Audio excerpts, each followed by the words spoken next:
There is a huge drive for Myrtle Beach, but Horry County as a whole is just booming. Well, Horry County it has been the top growing county a few years, and it's in and out of the top 5, but it's growing big. People don't realize how big Horry County is. Yeah, it's massive. And a lot of people have moved down here and they've gone into HOAs and they didn't know what they were getting into, and now they come to me and they're like, get me out of here. We want people who really love people, both clients and coworkers, that can adhere to a set of core values, that are real core values, that are real definitions of how I live my life.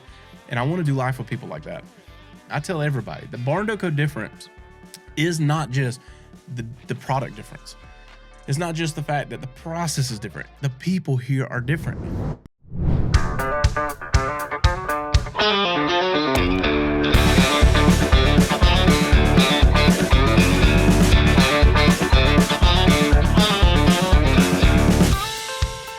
What's up, man? How are you, brother? I'm doing fantastic. Super glad that you were able to make it up and do the show with us, man, because you're a fresh meat, fresh market. That's right. And representing one of our fastest growing, but also the absolute newest showroom that we have. So take a second, just tell everybody kind of who you are and where your office out of and all the fun stuff you got working down in your office. Yeah, well, I'm Mike Owen. I run the office in Myrtle Beach, but that's Horry County, and that's one of America's fastest growing counties. It's usually in the top 5 within the last couple of years. It's growing like crazy.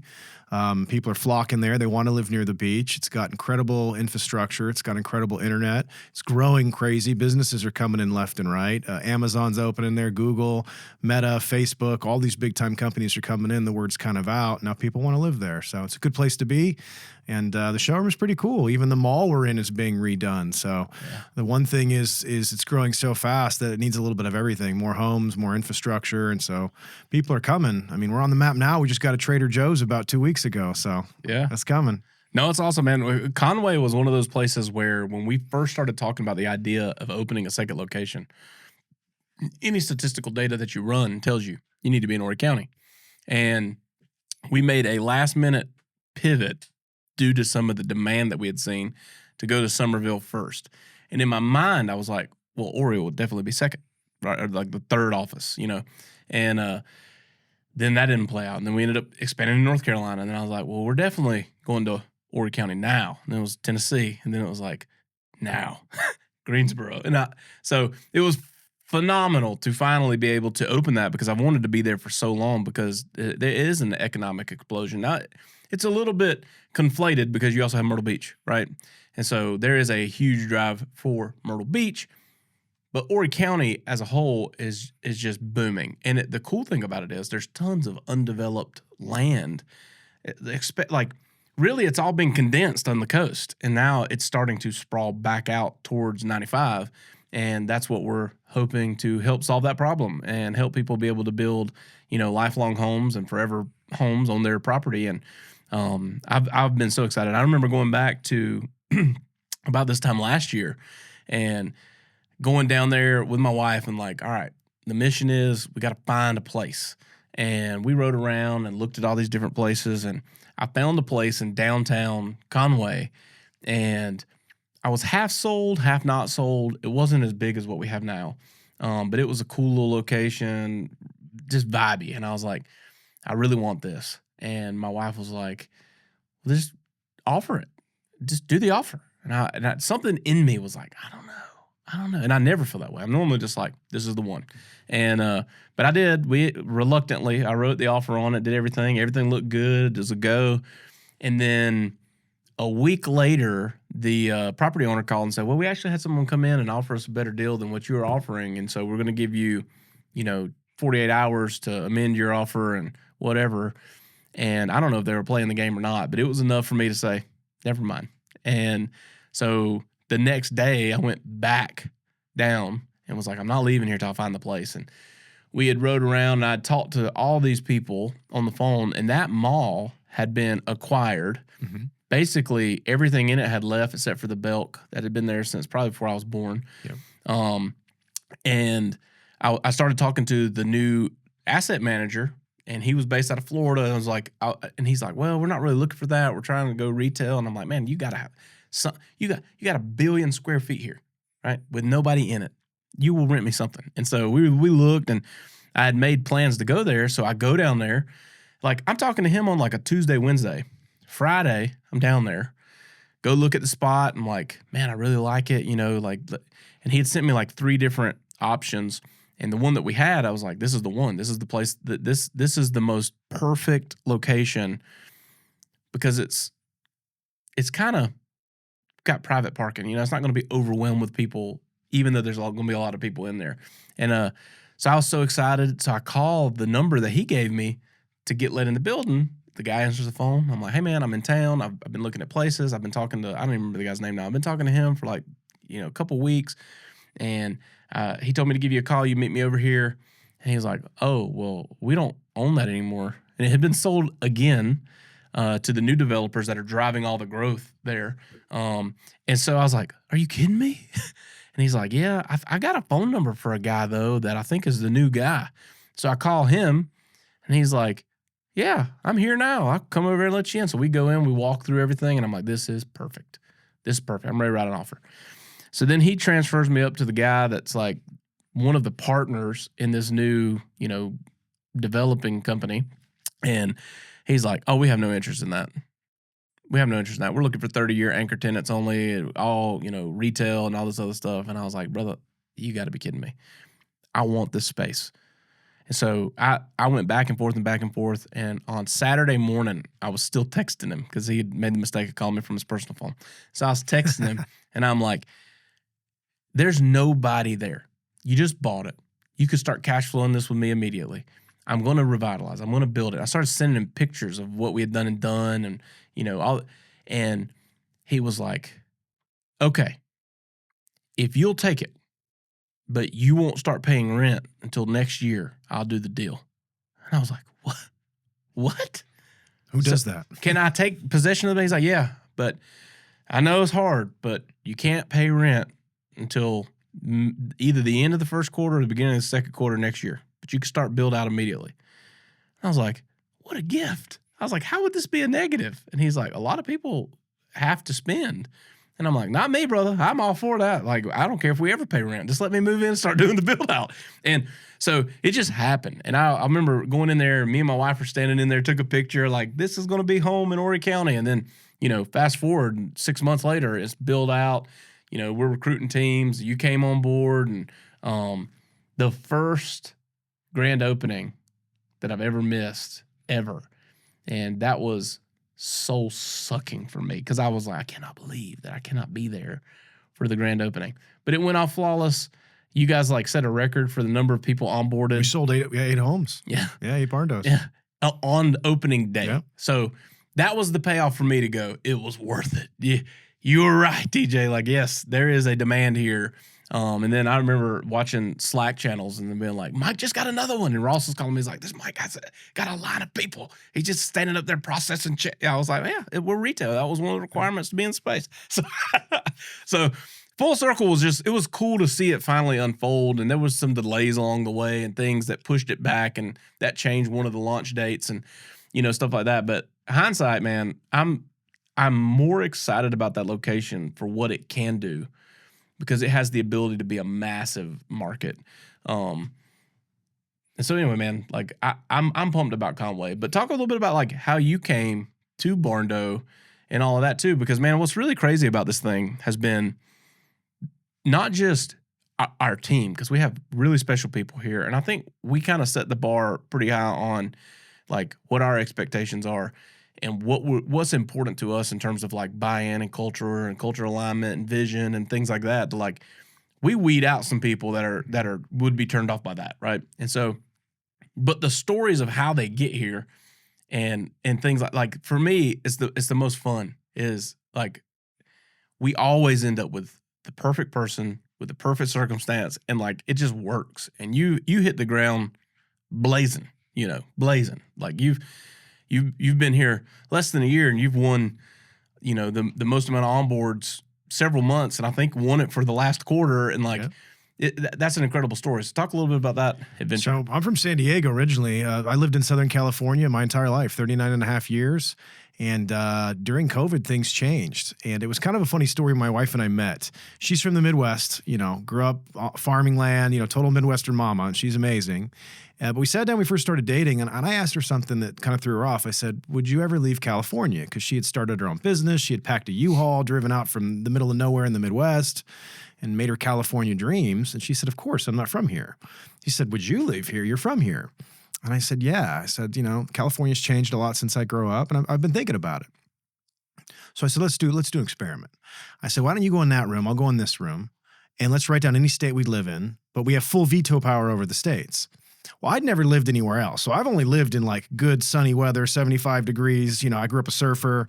I grew up on a ranch, so I'm a little bit country. Like my dad's from New Mexico, so like I can ride a horse. I still have a saddle.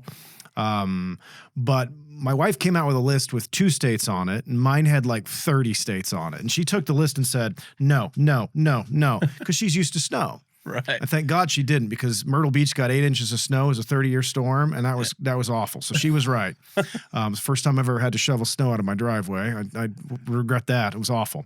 But we came down to 3 states. It was Hawaii, Texas, and South Carolina. She had never been to Hawaii. I had never been to South Carolina.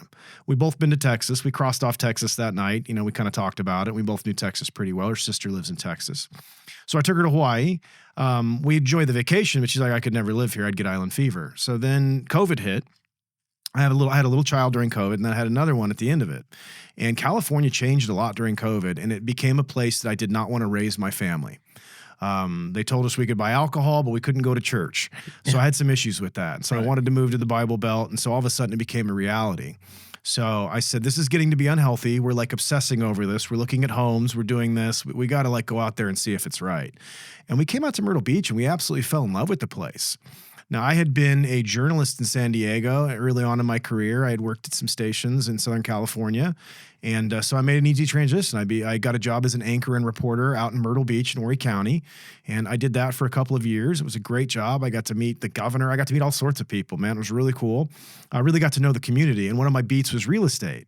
And so I tracked it well, and I've watched Horry County grow. And since we're in Conway, people don't realize how beautiful Conway is. Yeah. I just read an article in a newspaper the other day ranking the top 10 small towns in America, and Conway was on that list. It is the cutest little downtown. They transform into the city of Halloween for Halloween. They go all out, man. It's beautiful. But Horry County it has been the top growing county a few years.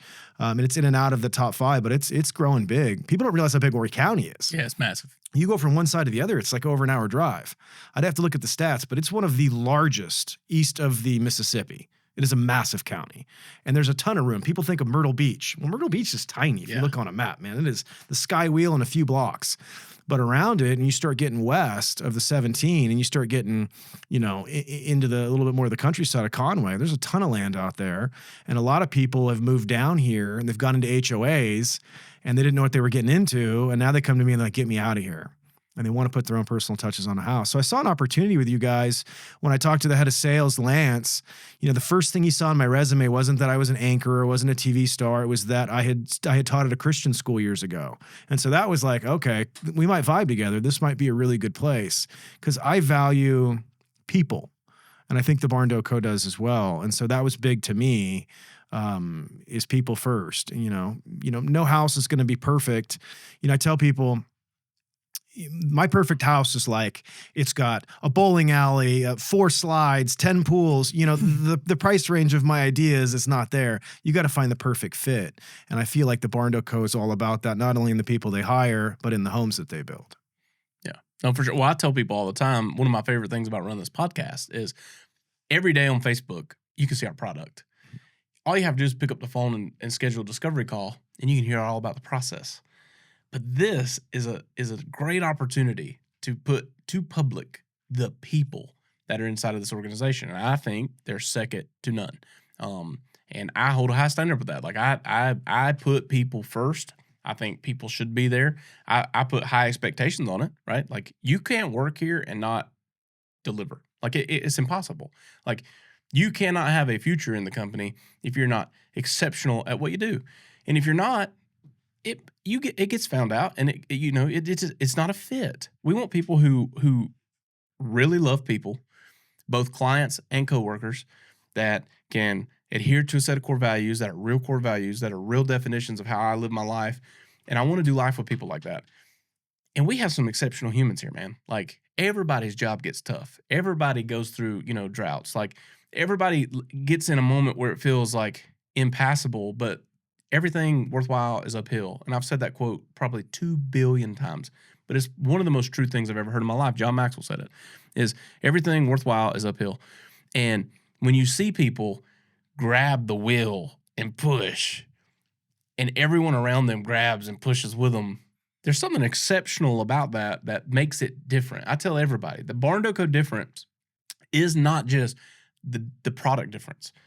It's not just the fact that the process is different. The people here are different. Like most everyone in the company that I talk to, that talks with me, that even talks to their leaders, the number one thing is on Sunday night, I can't wait for Monday because it's fun. It's fun to get in. It's fun to go. And the cool thing is like that culture kind of explodes with time. So like you're in an area where it's like a team of 3 or 4 people, that was here not long ago. We're only 4 years old. And I remember those days. I remember those days. It was me, Ross, my EA at the time, and we were in like a shoe closet office and how fun it was. And I remember when we moved into that Duncan office, which is massively undersized now, but we were in there and we were only filling up 2 rooms.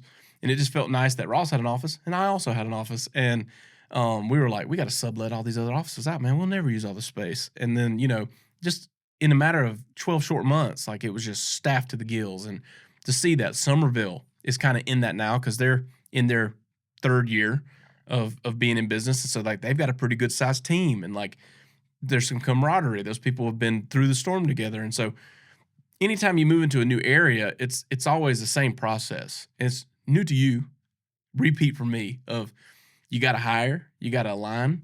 Where they don't align, you got to replace. And then over time, you build this dynamic group of people who can literally do what seems impossible. And I love it. I love taking a looking glass and giving people a glimpse inside of the company, right? Like the opportunity to meet Mike before you ever call him. It's the greatest thing in the world. There will be people that'll pick up the phone and call because of you. And that's powerful. Like it's powerful when you put people first. And so that's one of my favorite things. But, you kind of connected with us too and had done some articles on us. And I did a story on you. I got to interview you, and that's how we connected. Yeah. I was doing an interview on would tariffs affect building, and then I heard the Barndo Co was coming, and that's how you and I connected. I interviewed a couple of local builders and you, and it was a great story. Yep.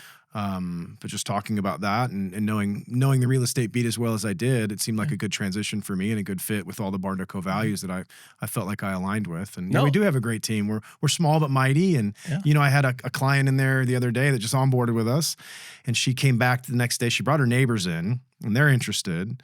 And she's just like, I'm just worried. This seems too good to be true. And I'm like, that was like the best compliment for me. But then I had to be like, it really is not too good to be true. This is legit. Like we are real people building real homes.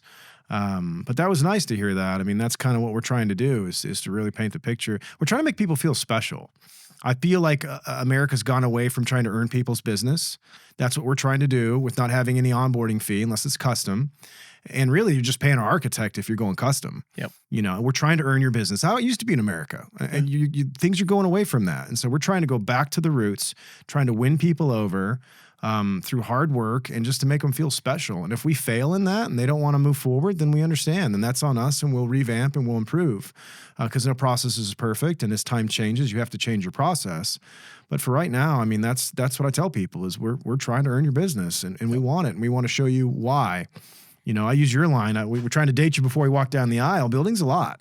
It's stressful. There's a lot to it, but it's hundreds of thousands of dollars. And so many people have horror stories of working with their contractors that, that's a lot of money to not enjoy the process. Yep. So we're trying to bring it back and really, make it.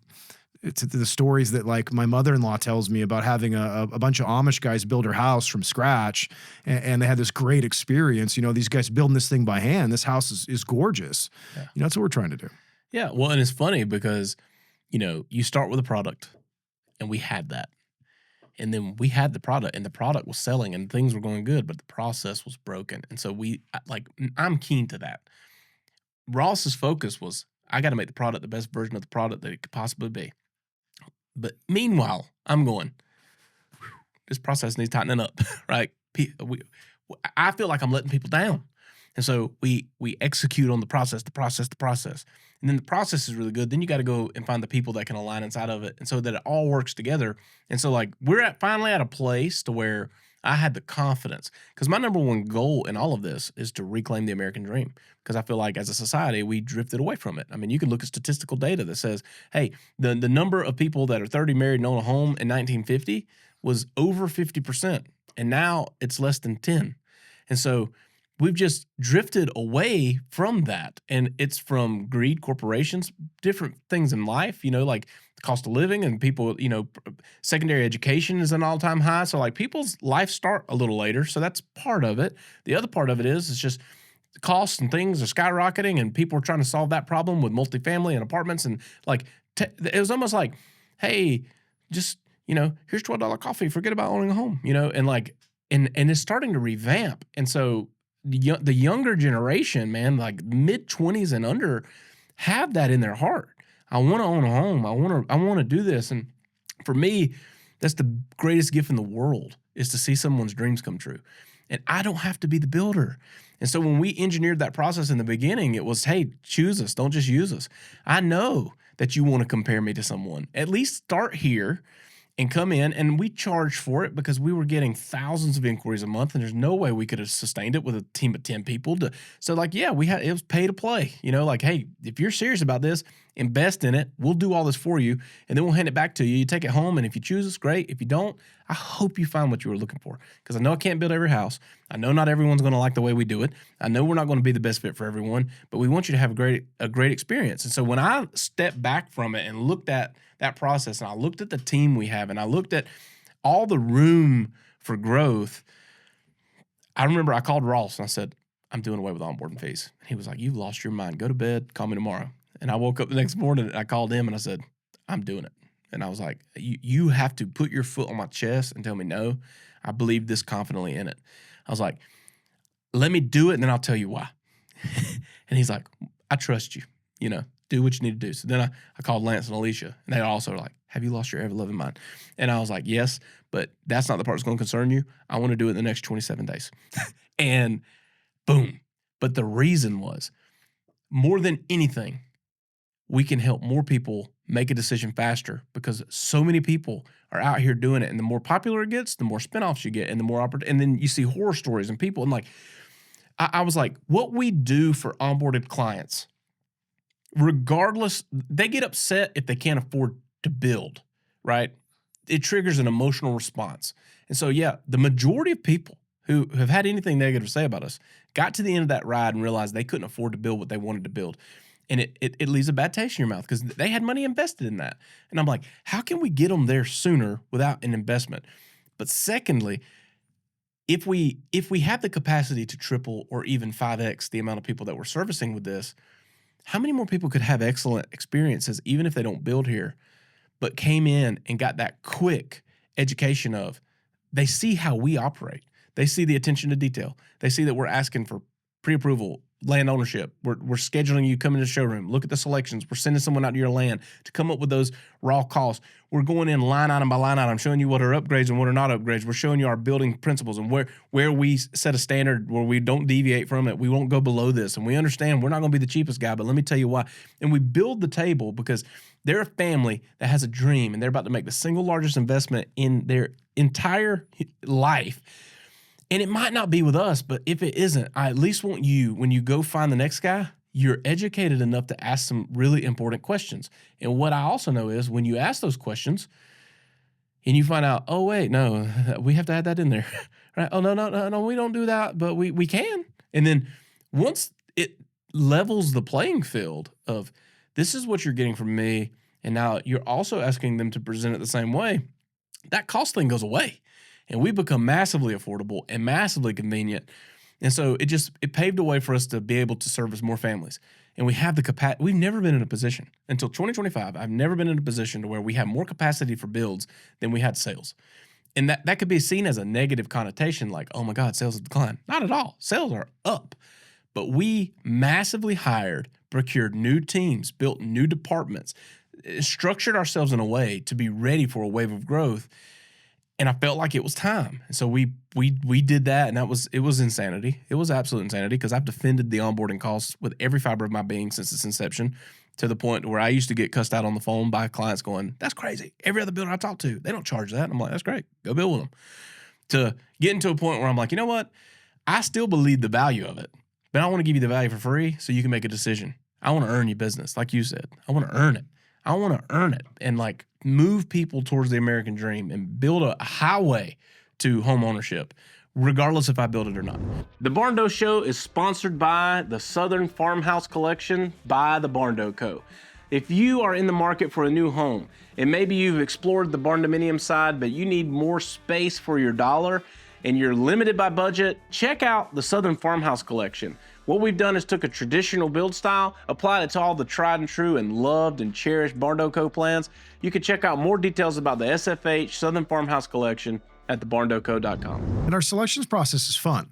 You get to go into a showroom, you get to pick all your stuff. It's like a kid in a candy store. And what I found in my experience is most builders, most companies are going away from that because it's easier to do it another way.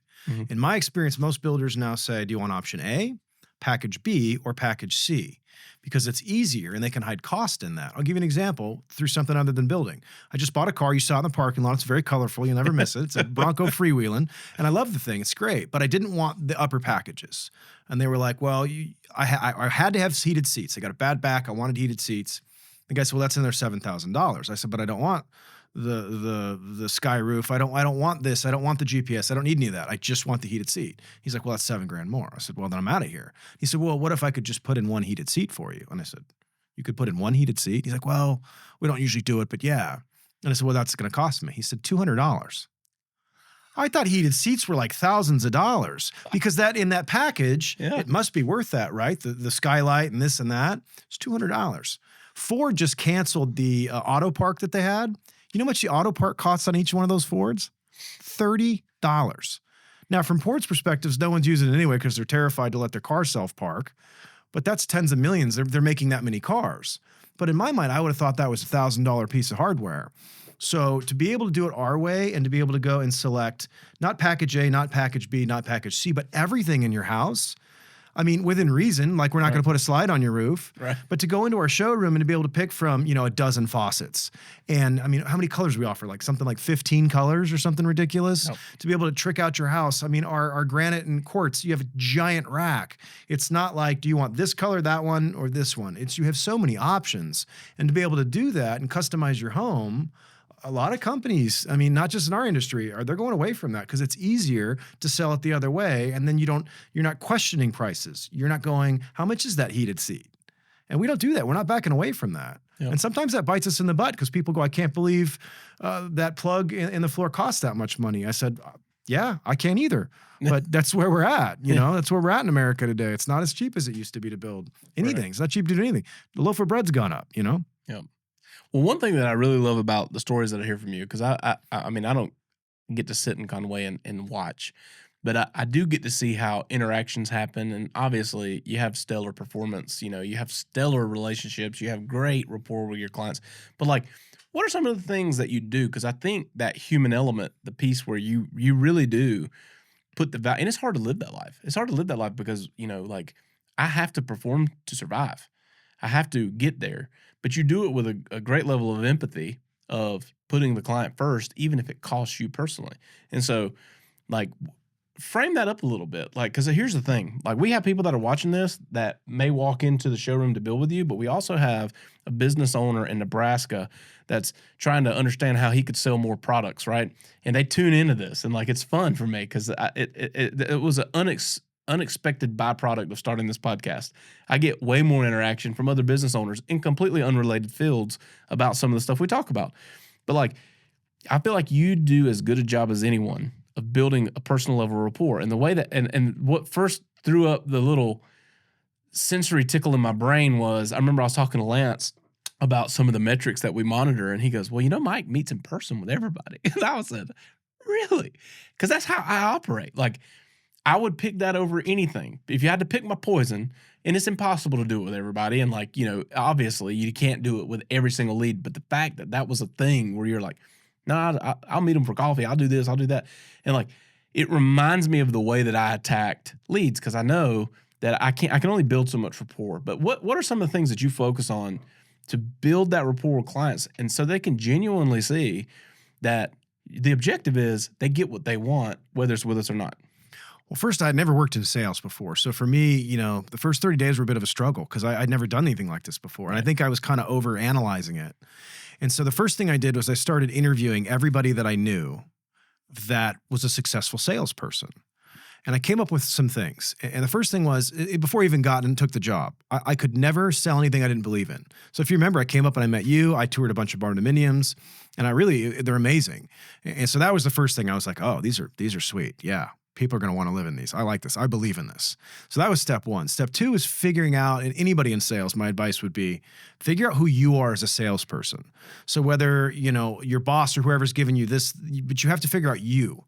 It's got to be personalized. And so for me, when I'm talking to all these people that I interviewed, and, one was in stock sales, one's in timeshare, one's in this, one's in that, one's in this. What I figured out was my best skill was interviewing. And as I'm interviewing these people, I'm like, this is what I'm good at. I'm good at interviewing people. I listen. I've been doing TV for years, and I've got these skills. So I started using that. And so when I talk to people, I just genuinely cared about them, because not everybody's a good fit, but you have to take away the fear. It's fearful and it's costly to build, but you have to analyze it because you have to create that dream for them, and you have to reassure them that it'll work. And you have to outweigh that cost and that fear with that dream. And so by interviewing people and talking to them and genuinely caring about them, the Christian approach in me is like, I genuinely want to put people in good homes, a good quality that they can live in, that they can have a forever home or equity in a home that they maybe sell in a couple years. But these are things that I think I learned that I could listen. And by listening and my skills of interviewing people, I was very good at asking a follow-up question. And rather than focusing on the what, I wanted to know the why. Too often we go, how many bedrooms do you need, Bob and Mary? Yeah. And we don't ask the why. Yeah. And sometimes I have to remind myself, because I'm always trying to reflect. I'm always trying to get better. And I'm like, okay, let's pause for a second. I didn't ask the why on that. I just asked the bedrooms. I got to pull back, because if somebody says they need 3 bedrooms, why? Obviously, 1 bedroom's probably for your husband and wife. They're gonna have a master. Well, the other 2 are for guests. Well, do you really need two bedrooms for that? Do you want this is another option? So these are things that are important to these people. These are their lives. And so I think when you invest in an interest and you look back on your notes on a client, if it says 3 bedrooms, 2 bath, blah blah blah blah, if it says, beautiful new baby, need a nursery, need things like this, and it's more personalized, it shows that you actually care and you're actually listening. And I think people in today's day and age don't get listened to enough. 100%. It's just really not a gimmick. It's not anything, I'm not too good to be true. I'm just listening, and I've interviewed thousands of people in my career. So it's just something that you get good at. Okay, they answered this. A lot of journalists will have scripted questions. And sometimes that's, there's some key questions you don't want to forget, but I never really did that. I always kind of knew okay, I had a couple questions jotted down, but I let the interview kind of guide itself. And so that's kind of what I do. And so it's not really a script.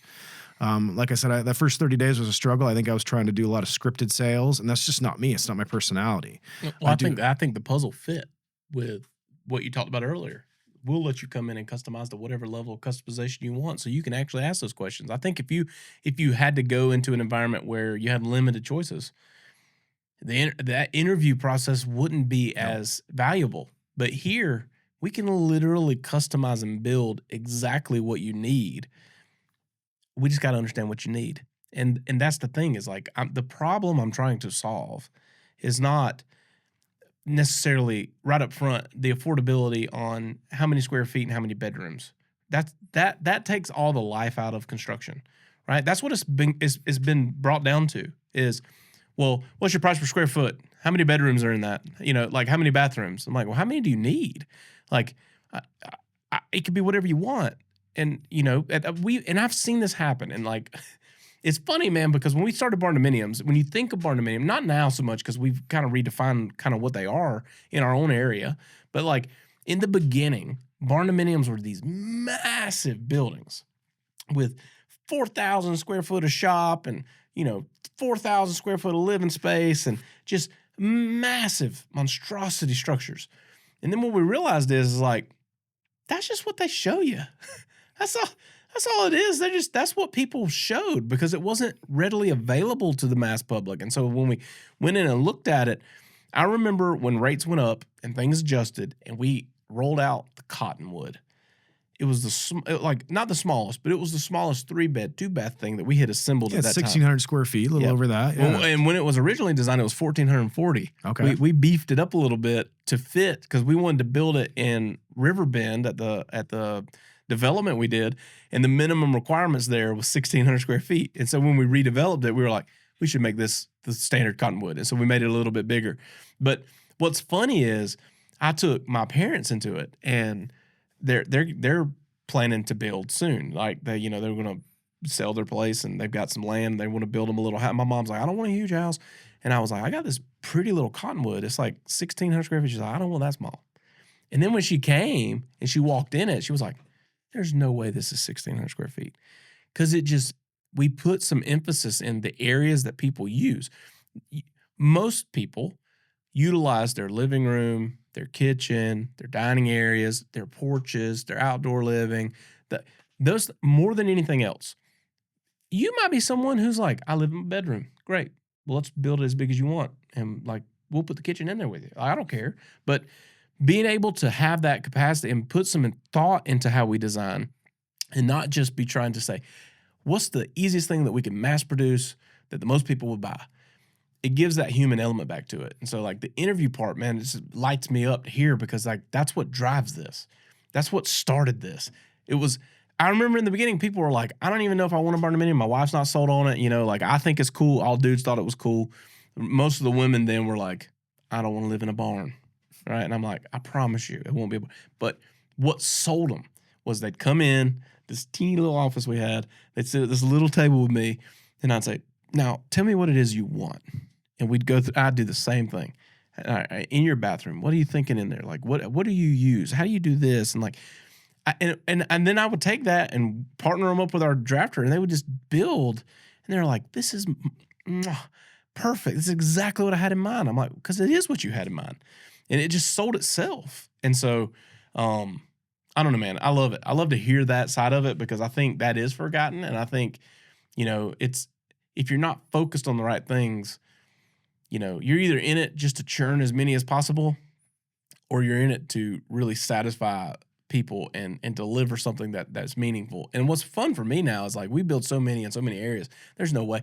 Like in the beginning, I was on every job site, right? I was the one taking the picture that went on Facebook, and now it's like, some weeks we roll out 15, 20 new barns that are finished, and some, like I've never even seen that barn, and I'm like, wow. And the best part is we never post two that look alike. It could be the same model and you wouldn't even know it. And like it's the ability to customize it, and you see that client's thumbprint on that build. Even in SFH, like people hear SFH and think that that's our cookie cutter or whatever. It's still not. It's still an elevated custom experience, just a few limitations to maximize affordability. And even then, like SFH has been in my lexicon for over a year because we rolled it out.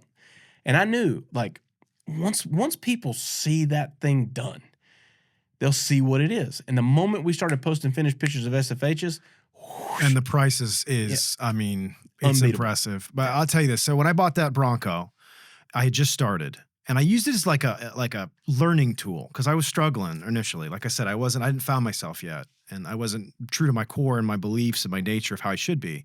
So I took it as a learning experience, like a field trip.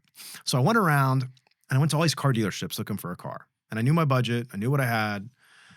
And I walk in, I said, I'm looking for a car. And you know what? Every single dealership, I went to like a dozen, TJ, all asked me the same question. What's your budget? And it really ticked me off. By the time I got done, I was like, I'm not going to do that to people.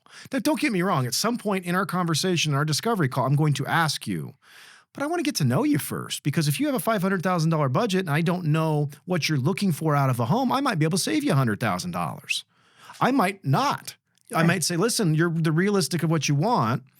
I had the sweetest little old lady in the other day. I mean, I wanted to hug her. She paints dogs for a living. She's from Florence. I wanted to hug the woman. She was one of the sweetest people I've ever met. She will touch my life to the day I die. She had a budget. She had a house design. She knew everything she wanted. I said, I can build this for you all day. It's going to be about $700,000. She had a $100,000 budget. Broke my heart. But I met with her face to face and I told her that. So, but But I didn't want to get that out. I wanted to hear her story. I wanted to get to know her. And I think that going around and talking to all those car dealerships, they were just like, what's your budget? And I get it. They didn't want to waste their time. They didn't want to waste my time. They didn't want to show me the E-Class, that's 80,000 that's out of my budget. But that's kind of belittling people, and it's kind of short-sighting people. Now, don't get me wrong. I waste some of maybe I waste 10 minutes of my day, but I don't really see it as a waste because I got to know people. Maybe we bettered each other's lives. We had a nice conversation. I had a guy come in the other day. He flies planes for a living. We talked for like 20 minutes. It was a great conversation. He's probably years away from buying a Barndominium, but I feel like if you invest in people, it comes back around. Whether or not for me, somebody, maybe he blessed someone else's day that day, but we build good stuff. And that Southern farm home, like I tell people, man, I mean, we're really trying to do right by families and put in a quality build. Our Barndominiums compare to some of the best semi-custom and custom builders in all of the Carolinas. Yep. And what I tell people is our Southern farm homes are designed to keep up with the tract builders that are really giving buildings a bad name. They didn't always. They 20, 30, 40 years ago, tract building was great. Suburbia built America. Yep. But the issue now is they're paying these people per job, not per day. And I've watched these crews, and they mow through homes. I own several rental properties built by various tract builders.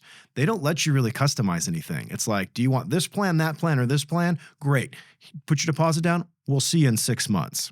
I walked into one of the homes. The walls were crooked. I'm not kidding you. The bow in one of the walls was so bad. I said, there's a bow in the wall. He's like, yeah, it's this, that, and this. I said, from a real estate perspective, I cannot resell this house. And he's like, we can't fix it. I said, well, great. I'm calling my real estate agent. I'm backing out. Well, then their real estate agent got him to fix it. I walked back in. It was still crooked. I called him back. I said, I'm out. Well, they got it fixed. But my point is these people are mowing through these homes so fast, I didn't get to pick a single selection. I didn't get to pick the granite, this and that. Now, for me, it's an investment. So it was like, okay, I'm getting a rental out of it. But if you really want to live in a home and put your TLC into it, I mean, like I said, builders are trying to get out of that because it's easier. And we're in such a housing crisis in the United States that a lot of people don't have an option. So they're willing to just say, okay, the house works, we're in. But to be able to customize things, I mean, I kind of see us as an anomaly in today's day and age. 100%. It's a niche. And the niche isn't Barndo. The niche is the ability to be custom affordably on your lot. And here's the thing, like, I agree. I would not feel fulfilled being a tract home builder, but I'm equally grateful for them because they are solving a massive issue. And it is it kind of is what it is, like you were investing in a car. We also probably had some preconceived ideas around brand, right? So you went to 12 lots, but you probably omitted some brands just based off what you know. Mm-hmm. And I feel like some buyers are there, but there are some buyers in the market that went directly to those brands because regardless of what the reputation is, it fit the need and the budget and the things that they needed in that moment. And I think that tract home building is a blessing to the American people.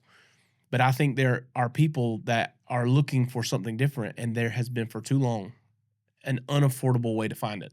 And we have figured out a way to offer it to people affordably. And again, I always say apples and oranges is what you're comparing when you talk about our Barndo product to traditional construction.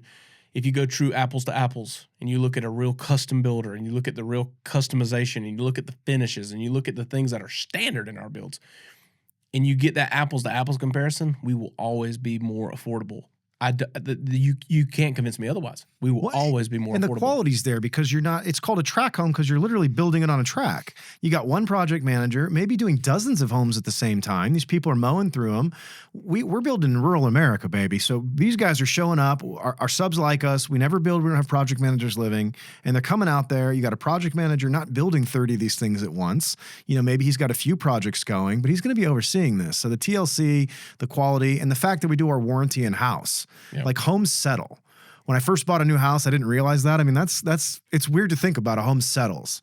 Yep. So there's going to be issues. There's going to be nail pops. There's going to be loose cabinetry. But to have that in-house, because if you have to call a 1-800 number, I mean, I've had to wait on hold 3, 4, 5 hours and then gotten another number that I had to call. And then. Well, that was one of the tipping points for us when we got to the point where we were pumping out hundreds and hundreds of homes. That was the feedback this is ridiculous. And they would call there and then circumvent and call us. And then, somebody said, why don't y'all just put your number in there? Because that's worthless. Like, we're going to call you anyway. And we always address it. I think maybe some builders probably be like, oh, no, call the warranty department, but like that's not who we are. So we always address it. We always say, even if it's outside of scope, we always give the at least the professionalism to show up and look, because you never know. And we've fixed things out of warranty. We've had to look at people and tell them, like, hey, unfortunately, that's not even a warrantable item, and you're a year past your warranty. Like, I can do it, but I'm gonna have to charge you. But we've always took the initiative to get there, and so pulling warranty in house was a big deal. And I think it speaks volumes of just who we are. Like, it shows we care. Yeah. It shows we're not going to just give you the keys, walk away. We're not just looking for your money. That, home building is not an exact science. Things go wrong. It's not a perfect business. It's like cars. People build cars, things go wrong. Like, it is what it is. But the fact that we care about our builds, I think, separates us from a lot of people, that we're willing to put the time in, the TLC and the effort, because we want to get it right. We want people to be happy. And that goes a long way, I think, with people. It's how it used to be. It's how it used to be. Yep. Well, man, again, incredibly thankful that you got to come up, be on the show, get to show off Mike to all you guys, because he's an exceptional dude in an incredible market, doing a fantastic job, and I'm just excited to sit back and watch it explode, because I see what's coming, and I see the opportunity there, and like, we haven't even scratched the surface of what's possible in Horry County, and so phenomenal, man. Again, thanks for coming up, and I appreciate you doing the show. My pleasure. I'm glad to be here. I really appreciate the invite. And like I tell all my clients, come and see me. The hardest part is finding the land, because you got to find the right piece. And we can't build more land. I can build you all the homes you want. That's right. But once you get that piece of land, we'll white glove you to the proposal. And if we win you over, great. And if not, then I'll shake your hand and hopefully connect you with another builder that does work with you. But if you want us, we're going to put a lot of love and time and effort to try to win your business the way it should be. Yeah, that's awesome, man. Appreciate you, brother. All right. Thank you, brother.